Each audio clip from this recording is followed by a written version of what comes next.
Jæja, þá það menningarvitinn, eins og enn. Ég heiti Kikka. Ég heiti Steingrímur Dúi. Þetta er Elvar. Sigga Snjólaug. Gaman. Heyrið, sko, við erum nú ekki að taka mikið af bókum hérna. En við rákumst á þessa. Valur Gunnarsson skrifaði, sko, mjög spennandi heimilda- og ferðasögu. Sem sagt Grænland og fólki sem hvarf. Og það er sem sagt þarna árið 1408 var brúðkaup haldið í Hvalseyjarkirkju á Grænlandi. Í kjölfari héldu brúðhjónin til Íslands og hefur ekki spurt til byggðar norrænna manna á Grænlandi síðan. Og þegar mest var, það voru 3000 manns, norrænir. Þetta er sem sagt, afkomendur Eiríks rauða sem að bjuggu þarna og ég veit ekki hvað það voru mörg þarna í þessu brúðkaupi en þetta fólk hvarf og Valur semst að reyna að svara spurningunni hvert það hafi horfið. Já, því að þetta var ekkert eins og það hafi bara verið 15-20 manns, þetta var sko þegar mest var, þú veist 3000 manns og hvað segir hann að bara þetta voru í hversu lengi var þessi byggð, hún var alveg í Já, hún var í mörg ár sko. Já, ég held að hann árhundruð einhver. Já, einmitt. Búin að vera lengu, skilur svo byggð er eldri heldur en íslenska lífveldið sko. Já. Þannig að þetta er ekkert eins og þetta sé bara eitthvað svona þau hafa bara ákveðið að fara í útilegu og ekki komið aftur heim. Já, nei, það var ekki þannig sko.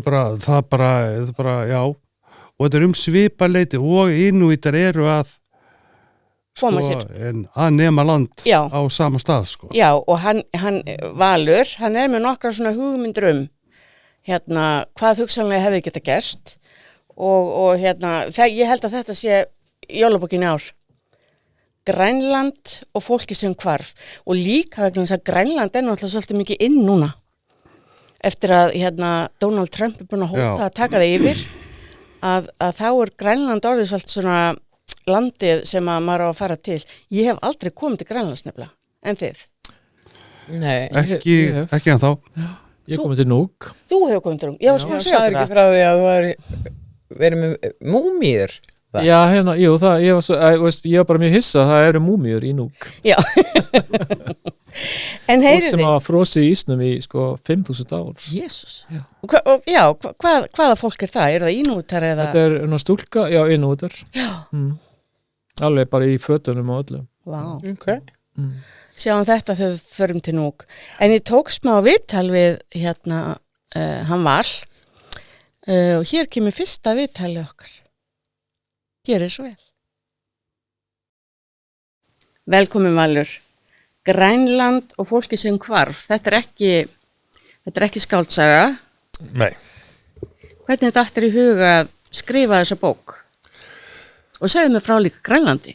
Já, ég byrjaði þannig að ég skrifaði fyrir 2 árum síðan bók sem heit Stríðsbjarmar sem var lesin á áfergju á hreindýrabónda nokkrum á Grænlandi. Já. Sem er reyndar íslenskur og heitir Stefán. Já. Og hann bauð mér í heimsókn sem átti að vera mér til heilsubótar fyrst og fremst. Já. Að því ég fór nú aðeins í það í bókinu líka sem Stríðsbjarmar sem falla bæði átök Úkraínumenn við Rússa og mín eigin átök við aukakíló og annað og ég sá fram á að vera þarna hlaupandi með hreindýrum í viðáttunni en endaði nú að vera bara svolítið svona heima í stofu að lesa og spjalla við Stefán og sem bakaði pönnukökur og eitthvað annað þannig að Getur hversu meir farið þarna í hvíld til hann Stefáns? Hann þarf náttúrulega að bjóða manni sko. Já, ok. Hann þarf að nenna að tala við mann nema að þú bókir því eitthvað svona hreindýrasafari. Nei. Ég kannski senda honum bara jólakort. Aðtöku hann býði mig. Það má alltaf vona, en hann allan kemur svo talsvöldu sögu í bókinni. Já. Sem er bæði ferðasaga og sagnfræði. Já, en þarna, og voru það ræða þessa sögu þetta horfna fólk? Kannski ekki sérstaklega, en hann er mikill áhugamaður Íslendingasögunar, mér er svolítið fallegt að þegar hann var úlingur þá skildi hann ekkert í þessu fólki sem var að hlusta á Led Zeppelin og Deep Purple Ok. þetta mun aldrei enda las fólk ekki bara Íslendingasögurnar og hann var að lesa Laxdælum þegar ég var hann ekki vita en það bara að koma þarna og sérstaklega til Suður-Grænlands þar sem að þessar byggðir voru síðan reyndar festist ég þarna því að það ringdi svo mikið að það var ekki að sigla, það er að sigla þarna á opnum báti gegnum ísjaka Hvað er á Grænlandi býr hann? Hann býr á Ísortok sem er norðarlega á Suður-Grænlandi Já þannig að hann er samt sunnar en við, eða hvað? Já, ég held það. Suður-Grænland er að mestu leyti sunnar en við. Já. En Grænland nær óbúslega langt líka norður. Já, ég er nefnilega. Þú sé að það er bæði norðar, sunnar, austar og vestar heldur Ísland á einhverjum punkti. Já. Og þannig að hann hefur verið sko mögulega það sem að voru nyrstu byggðir norrænna manna í eystri byggð. Já. Eða kannski bara undir ís á þeim tíma, það er líka. Já, en það er nú annars frægt í þessum þætti. Ég þarf að fara í landafræði fyrir fullorðna og bara verða mér út þekkingu. Það er sko. Já, annars vitum við almennt undarlega lítið Grænland, nema það er bara rétt hjá okkur. Og síðan, við veitum kannski að höfuborgin heitir Nuuk, sem var reyndar þannig við Vestribyggð á sínum tíma norðnum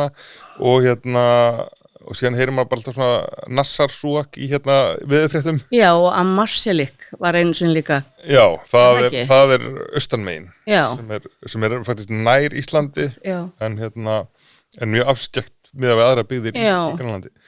Ok, en fólki sem hvar byggu þau í Grænlandi? Já, þau byggur þetta þessum slóðum, þetta voru Slóðum Stefáns? Já. Og sunnar við það, þetta voru svona tvær byggðir sem hétu vestri byggð og eystri byggð. Já. En þess að flækja málinn þá er vestri byggð fyrir norðan og eystri byggð fyrir sunnan. Já. Og þetta er allir miklu mislingi þegar fólk var að leita að, og fólk var mörgundur ára að leita að þeim og finna þá. En þú að fara suður til Keflavíkur svolítið? Já, einmitt. Þetta er svolítið landafræði. Víkinga var svolítið, það er gaman Hebríti sem er norðan við Skotland, köllum við Suðureyjar, meðan breytum þykja þetta norðan við allt sko. Já. Og ég eru vestmennunum, en en þeir voru þarna helst Brattahlíð, talað að verið þarna beint á móti Narsarsuaq sem er hlutverðinu sem er alveg bara á síðsta tanganum. Já, og þú mátt náttúrulega ekki segja okkur hvernig bókin endar, þú þetta sé sagnfræði sko, en að því ég sé að þú hefur aflaðir heimilda víða. Já. Komstu að því? Hvað varð þetta fólk? Að því nú eru grænlendingar, það er ekki margir sko norrænir grænlendingar, þetta er aðeinslega ínúítar, er það ekki? Jú, þetta er bæði einfalt og flókið, þetta er flókið að því leiti að þetta fólk, sem sagt norrænu mennir, komu upprunalega frá Íslandi. Já. Frá Breiðafirði og frá Dölunum og settust að undir stjórn Eiríks Rauða sem fann landið og kallaði það Grænland til þess að gera það meira aðlaðandi en líka því að það var mögulega grænna því að þetta var hlýjendaskeið og þannig að það settist að þar og þeir fóru sem bara kalla sig grænlendinga en eru náttúrulega ekki skildir grænlendingum í dag. Nei. Og það veitum til að þetta svæði var alveg óbyggt á þessum tíma. Okay. Og síðan komu Inúítar að norðan frá Kanada og voru að koma suður á svipum tíma og þetta fólk hvarf. Og það eru þeir sem að kalla sig grænlendinga í dag og við kallum grænlendinga í dag. Það er náttúrulega kallalít. Þannig að þetta fólk, það hvarf bara alveg. Það einhver tíman á 15. öld, síðustu heimildir sem við höfum er frá 1408, þá er brúðkauphaldið í Hvalseyjarkirkju. Og brúðhjónin fara til Íslands og og síðan bara hefur ekki spurt til þessa fólk, þannig að þetta er bara heilt samfélag sem hverf. Það er bara ótrúlegt. Sko nú er ég bara mjög forvitin. Já. Fæ ég að vita ef ég les bókina hvað varð þau? eða einhverja kenningu þarum, eða tilgáttu. Já, sko, ef ég væri krimmahöfundur og þú var að spyrja mig hver framdi glæpinn, þá myndir þú bara segja þér það, sko. Ég sem sagnfræðingur, þá vil ég alltaf segja bara hvað gerðist. En ég fer í gegnum þessar helstu kenningar sem að hafa verið settar fram, bara eiginlega frá því að fólkið hvarf. Já. Og fer í gegnum það og kannski bæti aðeins við. Já, ok. En hvað kenningar við höfum segir ykkur líka bara svolítið hvar við sjálfur erum stödd. Já. Því við byggjum alltaf okkar heimsmynd og við sjáum alltaf söguna í gegnum eigin samtíma. Já, nákvæmlega. Það var líka einhver hópur Íslendinga sem fór til Brasilíu. Já. Var það ekki? Það var löngu seinna. Það Já, var á hérna... Tími vesturfarana. Já, Já. það var á Okay. 19. Já. Þetta. Ok, þannig og þessi bók er náttúrulega bara komin í allar helstu bókaverslanir Já, og þú ert búin að vera með bókapartíið, já. en verður eitthvað að lesa upp á næstunni? Fólk getur komið og hitt þig og forvitnast, reynda að ná úr þér. Hvað varðum þetta fólk? Svo það þurfa að losni nú við að lesa hérna bókina.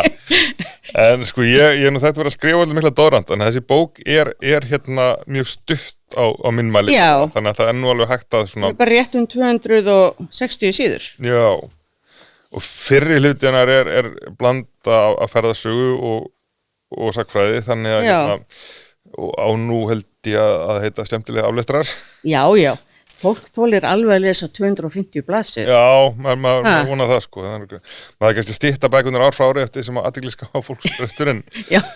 en hérna, já, en þetta er sem sagt aðgengilegt og síðan eru bara pælingarnar settar fram undir lokin svolítið dræ sko, þannig að Já. það er alveg hægt að hoppa aftast en síðan og lesa hvernig fórin síðan bara byrja frá Já, það er hægt, þú kennir manni þetta í beinni bara. Já, það En ætlar ekkert að lesa úr henni, einhverstaðar? Ég var á hérna bókahátíðin í Hörpu síðasta laugardag. Ég er nú komað fram hjá einhverjum lífeyrissjóð eldsnemma einhvern morgunin en það er nú svona lokað samkvæmi. Já. Þannig að það er ekki neitt á dagskránni, bara hérna ég tek við bókunum. Tekum við bókunum. Heyrðu, Valur Gunnarsson, takk fyrir þetta og gangið rosalega vel með bókina. Og vonandi finnum við þetta fólk eða afkomendur þeirra. Já, það er smá séns að einhver ættbálkur finnist í Kanada til dæmis. Já. Eða fræðilega að þeir finnist bara á hafsbotni einhver staðar, en við viljum nú... Já, nú ertu búin að kjafta í mig. Já. Heyrðu, nú hættum við. Já. Nú segir mér allt. Takk fyrir komuna. Takk. Þetta var hann Valur. Já.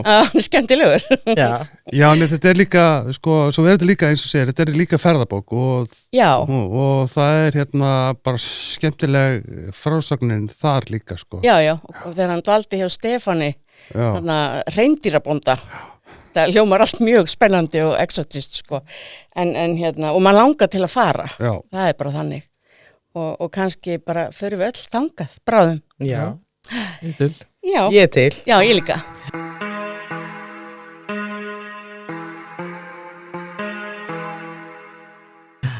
Heyrðu, en þá er það Sigga Snjólaug, þú fórst á sýningu nema í Listaháskólanum. Já. Voru þetta fatahönnunanemar? Já, þetta eru fatahönnunanemar og ég ætlaði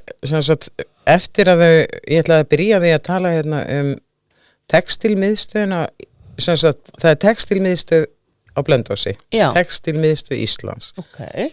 Og þar var viðburður í síðustu viku sem kallaði Saman við sitjum og saumum inn í stóru húsi og textilmiðstöðin þar er forstöðumaður Elsa Arnardóttir og textilmiðstöðin er með einu rannsóknar innviði á textil á landinu og aðstæðan einstök og það er hægt að fara í vinnustofudvölðar sem er í 1 mánuð og líka það er textillab það sem allir hafa aðgang en ég hvet alla bara til að þeir geta kynnt sér þetta á textilmiðstöð.is en sem sagt þar voru í síðustu viku 10 fatahönnunanemar frá Listaháskóla Íslands og var að nýta sér aðstöðuna í textilmiðstöðuna á Blönduósi voru þar eitthvað innan við viku og meðal annars voru þeir að vefa og bara nota allskyns í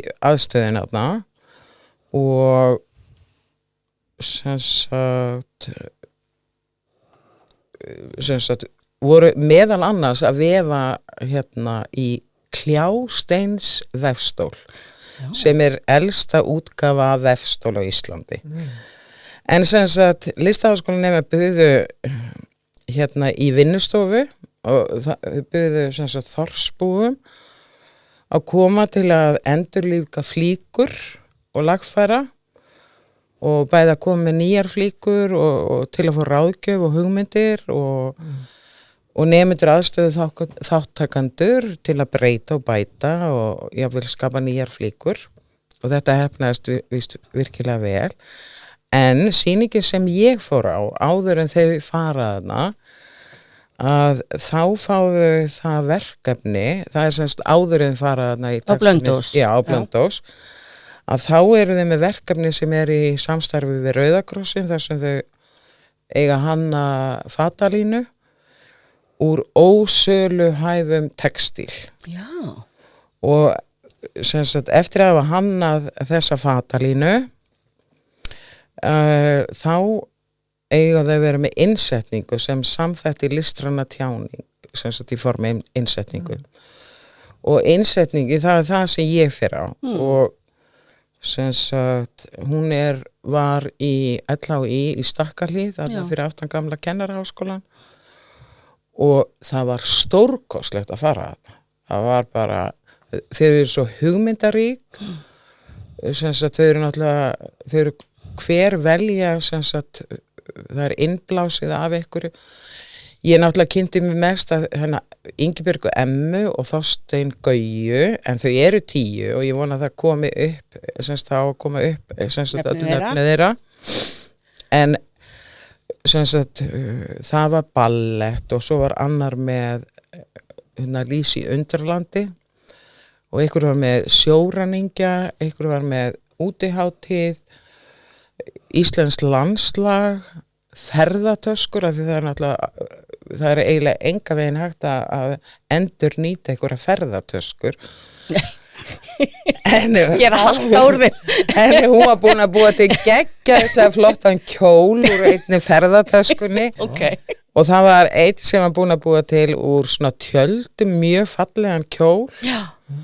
Og Þorstein Gauja, hann var sem sagt með Lís í Undralandi og var með hjartadrottningun og spaðadrottninguna og þar var það var svo, hann var með allskins dót endurnýtt sem var búið að sauma bara eins og já, þetta var allt svo og það kemur inn í framhaldi myndir sem ég sendi inn en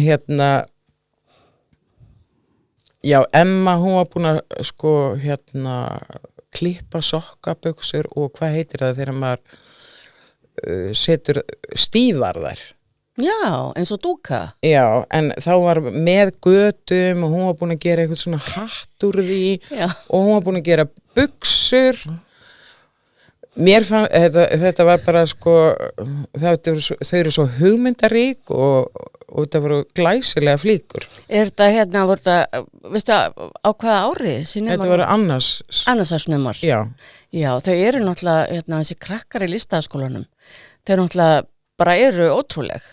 Þetta var alveg ótrúlegt. Já, og þessar sýningar þeirra eru svo flottar, en voru þau eitthvað að tala verkin sín eða? Já, ég var svo heppin að Þorsteinn Gauja og hún Ingibjörg Emma, þau leittu með þarna og útskýrðu þetta fyrir mér en sem sagt málið í dag er náttúrulega endur nýja textíl og endur skapa, bæta, breyta og skapa nýtt úr gömlu, ég meina það er svo mikið hvatning ég meina, maður ætti að gera þetta meira. Skynditískan, náttúrulega, það er svo mikið af henni og það eru bara fjöll, einhverstaðar í þriðja heiminum, hanga sendu við alla tískuverðnar eða einnota tísku sem við hendum bara.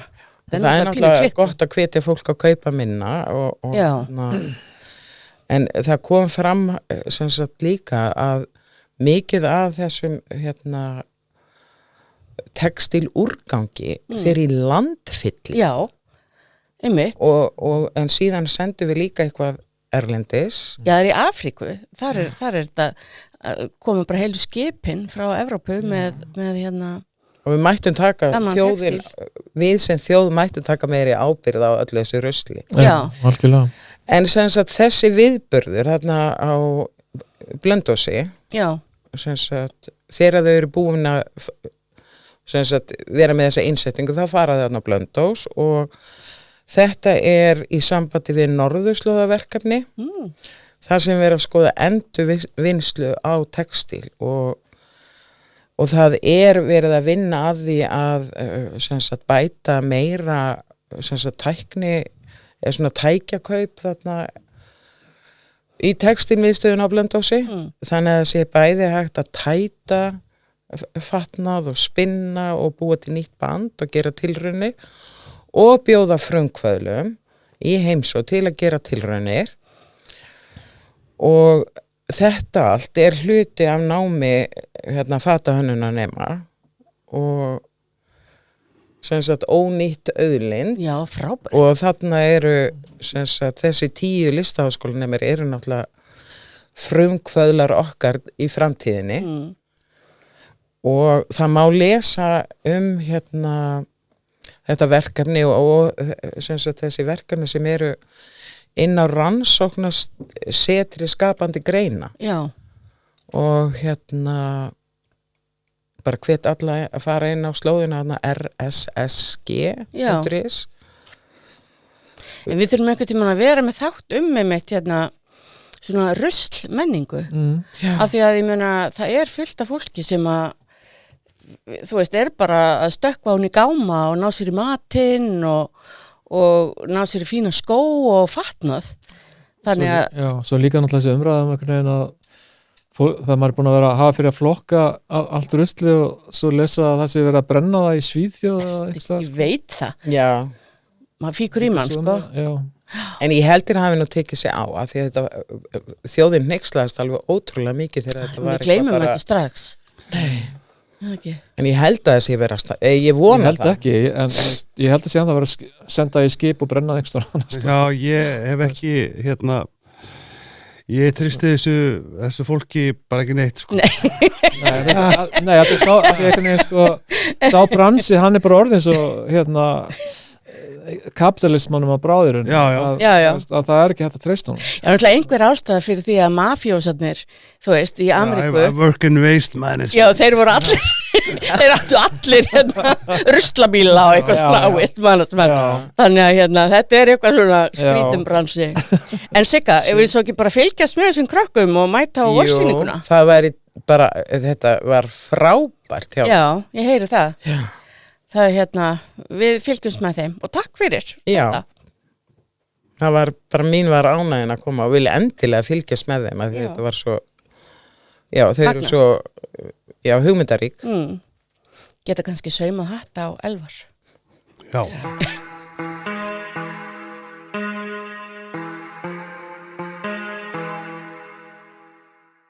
Þá ætlum við að fara að tala sjónvarp og bíó. Ef við myndum byrja það eru sjónvarpsþættir á Netflix sem að heita Marines og fjalla sem sagt hermenn og já, svona viðtal við það og sýnt þeir að fara á eitthvað skip og ég skildi þetta ekki alveg, sko. Ég horfði á 1,5 þátt og þá einhvern veginn bara, þá var einhver ungur maður, ég held að hann 22 ára og hann var að lýsa því hvernig hann hafi dreymt það frá því að hann var barn að vera hermaður og drepa fólk. Já, einmitt. Það bara gat ég ekki hort lengur. Jesus. Og hann svo sýnt mynd á hann svona 5 ára. Já, það var rosalegt. Já, ég klára það kannski, en þú klárar. Já, þetta er svona mín í heimildaserja framleidd af Netflix og hún fylgir eftir svona 31. landgönguliða herdeild Bandaríkjanna og loka þjálfun ungra landgönguliða og þessari seríu leikstýrt af, hún heitir Chelsea Yarnell og hún hefur leikstýrt fleiri svona docuseríum fyrir Netflix eins og til dæmis Dallas Cowboys Cheerleaders sem var líka svona frík ég hef ekki séð það fyrirbæri. En í þessum þáttum þá fylgir hún eftir bara svona nokkrum meðlimum í þessari eitthvað sem heitir 31. leiðangusteild bandaríska sjóhersins og þetta tengist eitthvað svona frægri herdelda Okinawa eyjum í Japan og þau tengist þeim eitthvað og þau eru svona einhvers konar lokaæfingu og þetta náttúrulega svona bandaríkjaher náttúrulega að framleiða þetta eða þú veist að baka við þetta, en ég var svolítið hissa hvað að við fengu að gera þetta svona í observational stíl og þau eru að fylgja eftir svona hermönum, bæði hermönum og herfóringjum og þau fá alveg óheftan aðgang að þeim, þú veist, á meðan að þessi æfing í gangi. Já. Og og þannig að, þú veist, það svolítið svona mjög merkilegt og við fylgjumst bæði með svona orrustuflugmönnum sem eru í þjálfun og líka vélbyssu hermönnum og leyniskyttu og það einmitt sko, það svo magnað þess að það ein leyniskytta bara náttúrulega, þetta ungi menn og sem talar að hann hafi dreymt að vera leyniskytta þegar hann var lítill og drepa fólk já, skjóta fólk já, og hún spyr hann að leikstjórinn eða framleiðandinn ertu að meina að það veri pínu lítill þegar þið langaði að drepa fólk og hann svona, já og þetta filmað sko, þetta er frekar nýlega þetta er tekið upp 2024 á 3 mánaða tímabili og þannig að þetta er mjög svona ný heimild og mér finnst það svolítið merkilegt hvernig sýnir mann svona inn í þennan heim, þetta er svo skrítin heimur og við skiljum hann ekki. Nei, við skiljum og einn talar sko, einn herrmaðurinn að tala að þó hann sé kannski ekki beint, hann elska ekki beint ofbeldi þá sé samt hafi allir gott að smá ofbeldi. Já, þeir eru og líka, já, og svo þessi einhvern veginn, veist, ég hef alltaf rosa áhuga okkur svona parallel heimum og menna, þau eru alveg, þau öll þetta er líka konur náttúrulega, þau eru öll að fylgjast með stríðin í Úkraínu, þau hafa rosalega áhuga á því að það er stríðið sem er í gangi núna og þau hafa ekkert áhuga, þú veist, við erum kannski að fylgjast með heimspolítikinni í kringu það stríð, þau eru að pæla í bara stríðinu sjálfu, hvernig vopnið eru að nota, hvernig skotgrafahernaðurinn sem þau eru að nota og allt svoleiðis og margaðana í hópnum dreymir að komast í alvöru stríð og þau tala um einhver vinn sinn sem að þetta er svo óhugnalegt einn vinnur sem að lét draumi rætast og fór til Úkraínu til þess að komast í alvöru barda og dó það og lést þar, og þetta er svona ég mun aldrei líta bandarískan sjóliða sem með augum eftir þessa seríu. Nei, ég kannski klára hana bara en þetta, mér finnst þetta náttúrulega svo sláandi og að þetta er fyrir þeim þetta sko atvinna og lífstíll og einhvern veginn þetta er svo fjarr okkur sko og þessi ofbeldisstyrka núna, hún komur að er þessi eru allir herir svona eða er þetta bara bandarækja hér, mér langar að vita það sko.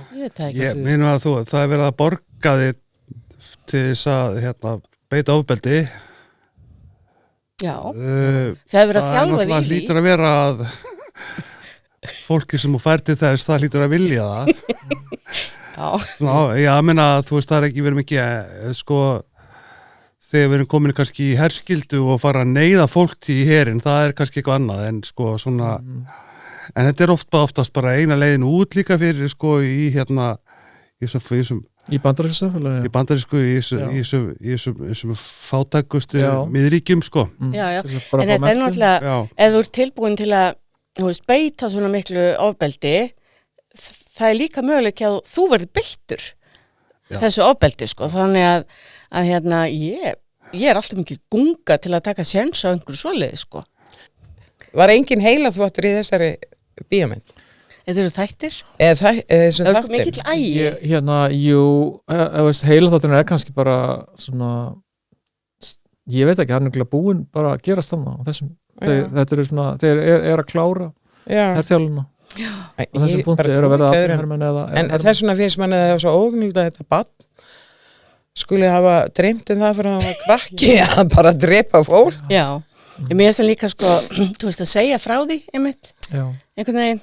En kannski líka vitum við svona lítið mann heima til okkur langar ekki byrjunins að vita Nei, hvað þú þarft að hvað það við sjáum hann bara í bíómyndum og sjónvarpsþáttum sko. Já. En einhvern veginn svona í raunveruleikanum ég veit það ekki, þá vil ég bara finna helli upp í fjalli og bara ekki vera til sko. Því ég hef líka séð aðra heimildamyndum svona mjög fræga heimildamynd sem mann ekki á heiti núna og hún var svona bandaríska hermenn í Afganistan og þeir voru leyniskyttur líka og þeir voru að skjóta Afgana einhverstaðar lengst í burtu og þetta var, eða myndum mann á svona veiðimenn svona í bara svona veiðihúsa móral og ég bara en allavega ég bara hugsa til fréttana frá Sarajevo að þeir hafi verið í umsandrið Sarajevo bara 90 og þegar Júgóslavía var leysast upp. Já. Þess að fréttir að koma því að hermenn hafi verið og hersöðingi bara verið að selja miða til ríkra vesturlandabúa, skjóta fólk á færi. Já, ríkra Evrópubúa, sko. Þetta er alveg ótrúlegt. Og þetta er satt, sko. Og ég man ekki hvað sú mynd heitir. Hún er, sko, ég fann hana á YouTube, en hún er á einhverju slavnesku máli sem ég tala ekki. Og þannig ég horfði nú ekki á hana. En allavega. En það er líka annað. Það er alveg svo miklu meiri fræðisla það og hafa verið gerða bíómyndir eftirkostin sem sagt hjá þessum hermönnum sem koma heim. Já. Sem sagt það er nú bara, ég man ekki hvað hún hét, það var núna held í Víðsjá, það var verið að tala eitthvað þorpeldi í Júgóslavíu, þar sem konurnar drápu eigimenn sína, það voru einhverjir 300 sem sagt og þá var það yfirleitt að þeir beittu konunum ofbeldi. Já. Og þá var orsökin meðal annars að þeir höfðu verið í stríðinu, komu heim og bara maður er búin að heyra ég meina þetta bara skemmir manneskuna. Já, það gerir það. Já. Stríð eru aldrei góð. Nei.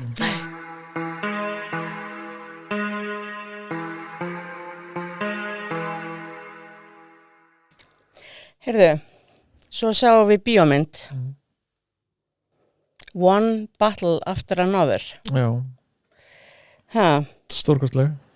Já, ansi mögnuð. Já.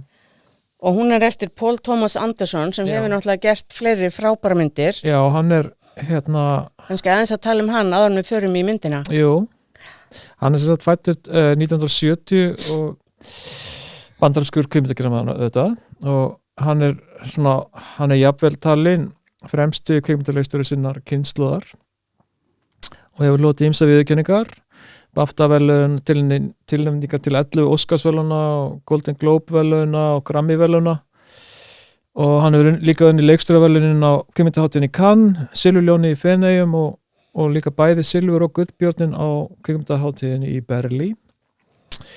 Okay. Og flesta kvikmyndirnar hans eru svona sálfræðileg drama og einkennandi fyrir örvendingafulla persónur og svona oft svona fjölskyldu drama og svona skrítin fjölskyldu tengsl, einangrun og einmannleiki og oft alltaf svona mjög svona sjónrænar og visual.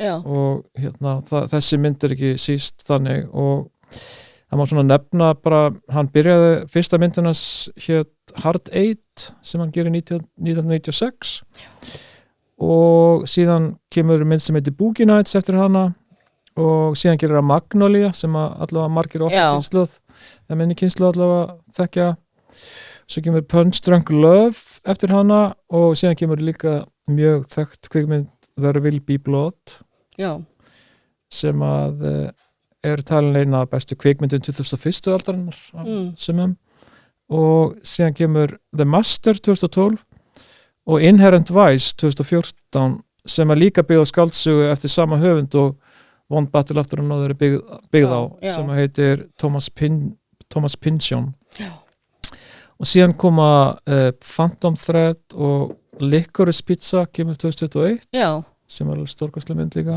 einmitt. Og síðan gera hann þessa mynd og hún kom út árið 2025. Já, hún var bara frumsýnd hún í september. Já, og hún er líka tekjuhæsta kvikmynd sem hann hefur gert hingað til. Tekjuhæsta, en hún var líka rosalega dýr. Já. Í framleiðslu. Já, hún var dýrasta myndin hans. Já. Og hún er tekin í einhverju sem heitir nú dottir mig hvað heitir. Já. En þetta er svo marglaga mynd. Ég mistaði henni í bíóinu og ég á risasjónvarp heima sem er eiginlega bíó og það er þetta leigjana á bara sjónvarpi Símans kostar svolítið en algjörlega þess virði og ég syns horfði á hann alla og aftur þú veist hún er alveg rosalega flott þessi mynd og sagan er svo frábær eða sögurnar, það er náttúrulega margar og bara leikurinn þú veist, Sean Penn hann bara holningin á honum. Hann stórkostlegur. Hún er mynduð heiti VistaVision. VistaVision? Já, það ógeðslega, hann er svo gaman að svona nördaskap, þetta er eitthvað eldgamalt format sem að hann bara einhvern veginn, það gengur út á það að þú snýr 35mm filmunni og þú snýr hann á og gerur hann sem sagt, þú lætur hann að staðan fyrir hans í lóðurétta og hann að lárétta og þá verður það stærri flötur sem tekur myndina og það var svona þetta var eitthvað svona þing kringu 1970 og þannig að hún er rosalega skemmtilega, hún er rosalega flott tekin og myndræn. Já, og sko leikararnir eru bara algjörlega frábærir. Sean Penn. Já, Sean Penn er náttúrulega alveg æðislega. Hann eiginlega stelur þessari mynd svolítið. Já, þetta er bara eitt af hans stærstu hlutverkum. Já, og Leonardo DiCaprio. Já, hann er og sko það er svo mörgengnin svona minni og ég var líka að lesa mig til bara hann, Paul Thomas og hann og Tarantino eru bestu vinir. Já. Og það er svona, maður getur alveg séð svona pínu líkt með þeim stundum. Já. En mér fannst eins og hann Leonardo DiCaprio sem leikur þarna Bob. Já. Hann var náttslopp allan tíman eiginlega. Já. Út úr drukkin og reyktur sko. Já. Og það er auðvitað bara, þetta er bara í hug, Big Lebowski sko. Já, í svona aksjónsenum, hann er alltaf í svona náttslopp, í svona stríði bara. Já. og hann er svo. Það er alltaf mjög draumkennd líka. Já, en hann er svo umkomulegs og því þetta er svona net af öryggis atriðum sem hann þarf að muna því að þetta er líka það sem þessi mynd gerir svolítið að kippa manni inn í sko Bandaríki dagsins í dag. Þú veist, lögreglan er í herbúningum og það eru svona búðir fyrir innflytjendur eða flóttamenn. Já. Og það sem er þarna í myndinni sem er kannski ekki í Bandaríkjunum og þyrfti að vera, það eru svona andófshópar og bara sem eru svona eins og var í Evrópu á 7. áratugnum þegar, þú veist, fólk var að berjast fyrir réttindum. Og þau eru að sprengja og fría fólk og eru alltaf í hættu af því að lögreglan, herinn, er náttúrulega alltaf eftir þeim. Og eins og er bara svo stórkostlegur húmorinn.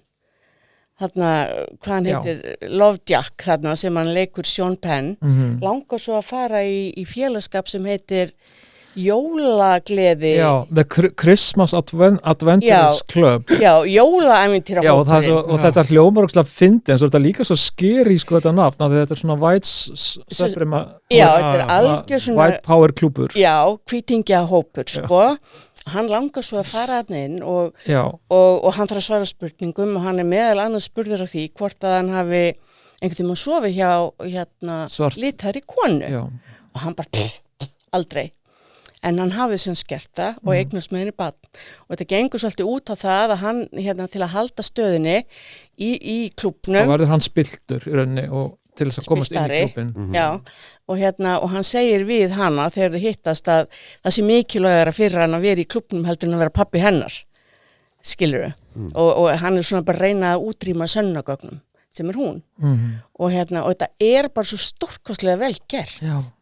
Og maður kaupir allt sem að gerist þarna. Sko. Já, og þetta er gert byggt á bók sem heitir Vineland sem er eftir Thomas Pynchon og er skrifið 1990 og sagan segir að Anderson hafi verið mjög lengi langað til þess að gera mynd upp á bókinu, hann hafi alltaf svona hugsað að hann væri þetta var svona þetta reyla uppáhaldsbókin hans og hann var hrættur að hann væri tengdur þessari bók til að geta einhvern veginn búið til kvikmynd upp á henni.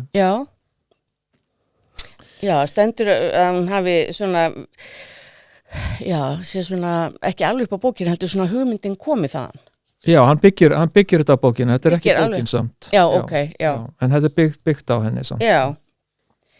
Og svo er eitt sem ég fannst, það er tónlistin í myndinni, hún er svolítið sérstök. Já, ég held að hann vinna alltaf með sama tónskaldinu. Já, Johnny Green eitthvað. Já, ég er ekki viss hvað hann heitir. Já, Johnny Green, ég man ekki alveg hvað hann heitir, en þetta minnir mann svolítið á svona norrænan jazz. Já, frábær tónlist, frábær hljóðheimur. Já, algjörlega. Já. Og skapar svona pínu dystopíska tilfinningu þegar maður að horfa. Já. Og og þessi mynd verður í rúma 20 daga í viðbót inni á Síminn Premium. Já. Hvet fólk til að sjá hana svo. Og Benicio del Toro, hann er bara æðislegur. Sjótokan karatekennari. Já. Hún er alltaf í sjótokan karate buksunum öllum senum. Já. Í úlpu samt sko. Já. Og í þessum karate buksum. Og og svo þær stelpurnar, Teyana Taylor, sem Perfidia Beverly Hills, mamman. Já, hún er æðisleg. Hún er algjörlega frábær. Já, stórkostleg. Og Chase Infinity, sem Villa dóttirinn. Já. Og þær eru alveg magnaðar. Já. Og kannski hún, Teyana Taylor, bara, þú veist, hvar hún búin að vera allt mitt líf? Hún er rosalega góð. Ótrúlega sterkir karakterar. Já. Allir karakterarnir. Allir karakterarnir. Og bara flott gallerí af leikurum. Við mælum með þessari mynd. Mælum með henni. Já.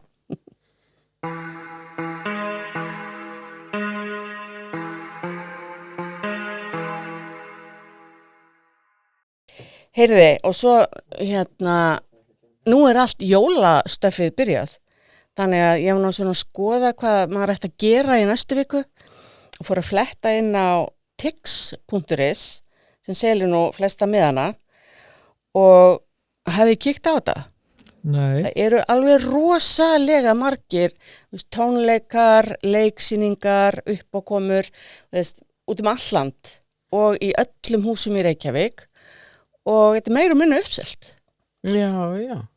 Og ég fór svona að skoða verðin og ég meina einn miði kostar frá svona, það var hérna eitthvað tríó sem þessi miðin kostaði 3.500 en yfirleitt þetta svona 10.000 og upp í 15. Þannig ef að hjónin að fara eða par þá það 20-30.000 skemmtunin. Og ég meina þeir eru eins og Baggalútur, Sóli Hólm og einhverjir fleiri eru bara með fullt af tónleikum og eiginlega allt uppselt. Ég var alveg ótrúlegt, ég meina það var viðtal við hann Sóli Hólm. Já. Ég man ekki hvort það var með 41. Já, 40. Ég hef aldrei farið á jólatónleika. Ok, já, og einhver þetta þá fólk sem bara fara aftur og mismunandi tónleika eða bara ég veit það ekki. Eða þetta bara fólk sem ég þekki ekki neitt sem bara þetta ekki svona hefð hjá fólki bara, sömu fólki? Það mjög margir sem hafa þetta sem hefð. Byrjaði þetta ekki allt? Mér finnst þetta frekar þetta er svolítið mikið nýs, það getur ekki verið að öllum finnist jólatónleika gaman. Mér hryllir við tilhugsuninu að fara jólatónleika með fullri virðingu. Já. Segi ég á sama tíma og ég rauna yfir það. Ég segja maður. En byrjaði þetta ekki allt saman með honum Björgvini Halldórsinni? Hann fór að vera með eitthvað svona jóla. Ég man ekki á Frostrósir. Já, Frostrósir. Já, og þær eru ennþá og Borgardætur, þú vitið. Svo MC Gauti, Júlia Venner. Já. En hvað, var þetta ekki Svanhildur og þau þannig í gamla daga? Var þau ekki með? Já, og Óli Gaukur. Óli Gaukur. Ég veit það ekki. Jólahittara. Ég hef aldrei farið á jólatónleika. Nei. En ég á frængur sem að bara, þær fóru alltaf á Björga Halldórs og bara æðislegt. Ég held að hann sé hættur. Svo eru mjög margir sem fara alltaf á vínartónleika sem eru að byrjun í janúar. Já. Og fara á einhverja svona tónleika. Ég held að þetta sé bara... Ég skil það frekar. Já, en ég held að þetta sé hjá mjög mörgum fjölskyldum hefð að þó þið finnist það kannski ekkit, já, og þá þetta bara einhver hefð. Já, nei, ég ekkert á móti jólatónleikum og bara, það bara svo mikið af þeim og þeir eru eiginlega allir uppseldir. Það það sem að komir svolítið óvart, að því að svona, já, mætti kannski skella sér á jólatónleika loksins. Og þá þetta er náttúrulega frábæð leið til þess að þú var peninga. eiga ruslafyrirtæki og fara á jólatónleika, eða halda jólatónleika. Já, það má vera. Ég kann ekkert á það. Þetta náttúrulega fer allt saman gegnum tics.